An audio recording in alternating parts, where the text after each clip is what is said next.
William Edward Burghardt Du Bois, later known as W.E.B. Du Bois, was born in Great Barrington, Massachusetts, on February 23, 1868. As a young man, Du Bois received a B.A. from Fisk University before becoming the first African American to earn a Ph.D. from Harvard in 1895.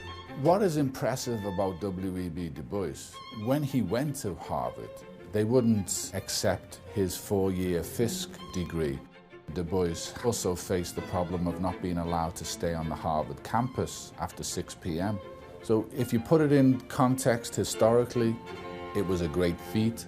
While teaching at Atlanta University, Du Bois produced a number of academic works, including The Philadelphia Negro in 1899, the first case study of a black community in the United States.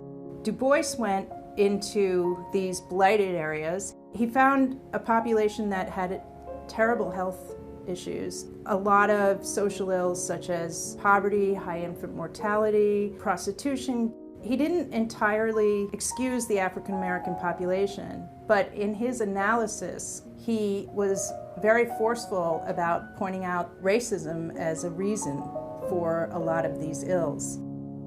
Both Du Bois and Booker T. Washington emerged as advocates of their race. However, as an alternative voice to Washington's book Up From Slavery, Du Bois published The Souls of Black Folk in 1903.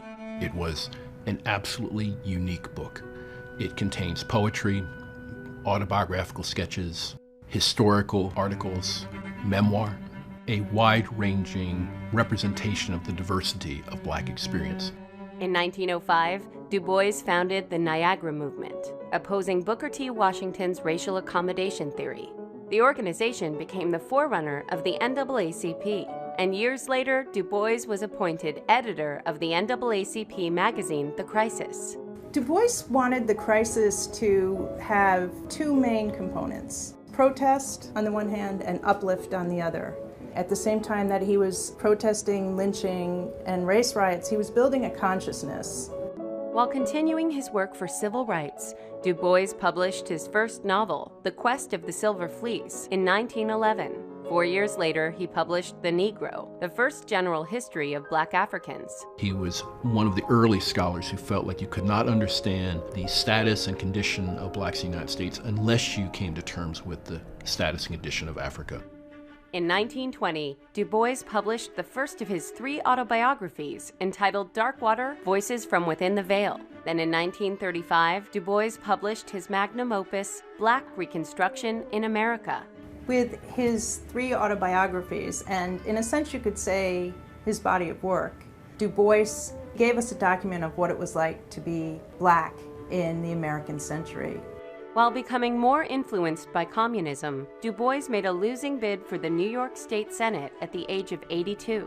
By 1961, Du Bois joined the Communist Party and moved to Ghana, where he died on August 27, 1963.